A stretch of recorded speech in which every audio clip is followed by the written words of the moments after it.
बाराबंकी में सीएम योगी आदित्यनाथ ने 254 विकास परियोजनाओं का लोकार्पण और शिलान्यास किया। 1734 करोड़ रुपए की लागत से सड़क, स्वास्थ्य, शिक्षा, जल संरक्षण जैसे सौगात दी। सीएम योगी ने कहा कि सरदार पटेल ने 562 रियासतों को एक सूत्र में बांधा। एकता दिवस पर रन फॉर यूनिटी का आयोजन किया गया।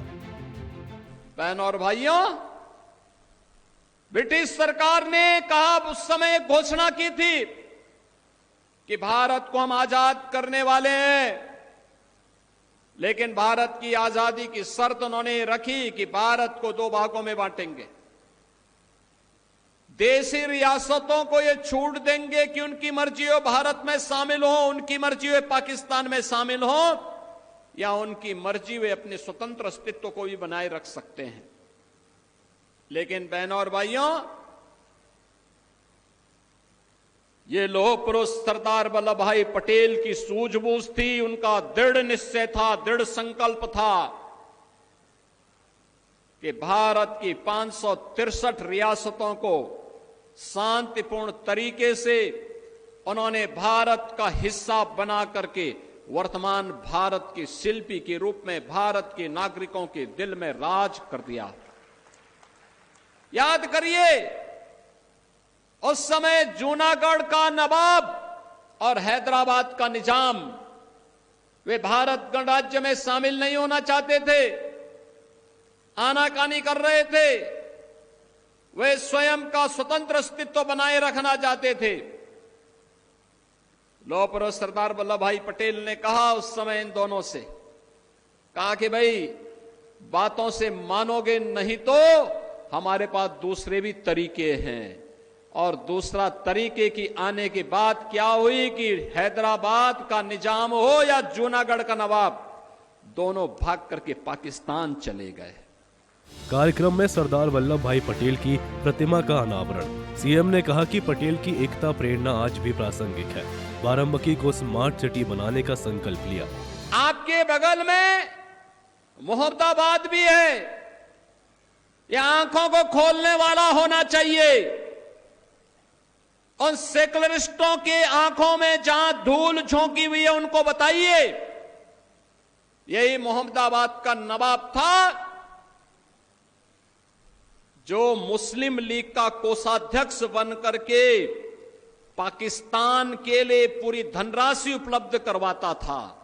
संपत्ति भारत की, और भारत की संपत्ति को भारत के खिलाफ, भारत को तोड़ने के खिलाफ कैसे इस्तेमाल किया जा रहा था। ये बगल में 5 किलोमीटर की दूरी पर आपकी मोहम्मदाबाद है, और उसके द्वारा जो शरारत की जा रही थी, और वह भाग करके पाकिस्तान भी चला गया था। वह पाकिस्तान भी चला गया था।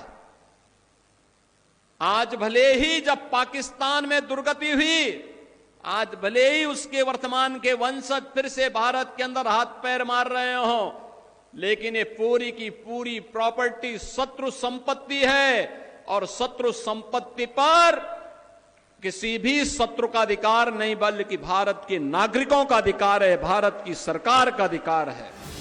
इसी बीच अयोध्या राम मंदिर में 25 नवंबर को ध्वजारोहण की तैयारी। राम विवाह पंचमी पर पीएम नरेंद्र मोदी शिखर पर रामायण प्रतीक ध्वज फहराएंगे। ध्वज में सूर्य देव, कुबेर वृक्ष और ओम अंकित है। और अभी 25 नवंबर को अयोध्या में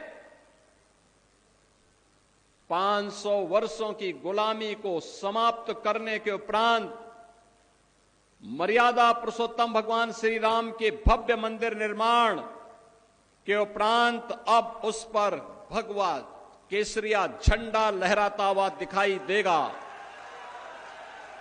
25 नवंबर को प्रधानमंत्री मोदी जी का आगमन स्वयं भी अयोध्या की धरती पर होने जा रहा है। इस अवसर पर यह मेरा सौभाग्य है कि लौह पुरुष सरदार वल्लभ भाई पटेल की जयंती के अवसर पर आयोजित इस एकता यात्रा के दौरान कुर्सी विधानसभा क्षेत्र की इस यात्रा में शुभारंभ करने और बाराबंकी के नागरिकों को 1734 करोड़ रुपए के विकास कार्यों का उपहार प्रदान करने का अवसर मुझे प्राप्त हो रहा है। मैं इन सभी योजनाओं की, परियोजनाओं की प्रयास के लिए मंचस्थ जनप्रतिनिधियों को, यहां के विधायक, यहां के जिला पंचायत अध्यक्ष, विधान परिषद सदस्य और अन्य सभी जनप्रतिनिधियों को हृदय से धन्यवाद देते हुए पूरे बाराबंकी वासियों को मैं इन सभी परियोजनाओं की बधाई देता हूं, अपनी शुभकामनाएं भी देता हूं। इस दौरान सीएम योगी ने कहा कि वंदे मातरम कोई साधारण गीत नहीं है, बल्कि ये आजादी की चेतना थी। इस गीत को गाकर आजादी के मतवालों ने अपना दिया।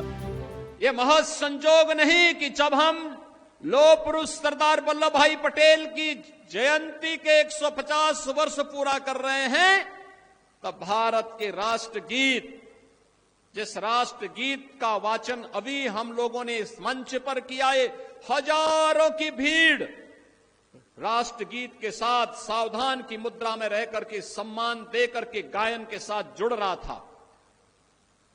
आपने देखा होगा ये वही गीत है जिसे 1876 में बंकिम चंद्र चट्टोपाध्याय ने रच करके भारत की स्वाधीनता के लिए एक मंत्र की रचना की थी, जिसने भारत की जन चेतना को जागरूक करने के लिए। बाराबंकी में योगी का विकास दौरा एकता और प्रगति का संदेश। 1732 करोड़ की सौगात से जिला निखरेगा। अयोध्या ध्वजारोहण आस्था का महोत्सव बनेगा। ब्यूरो रिपोर्ट, सूर्य समाचार।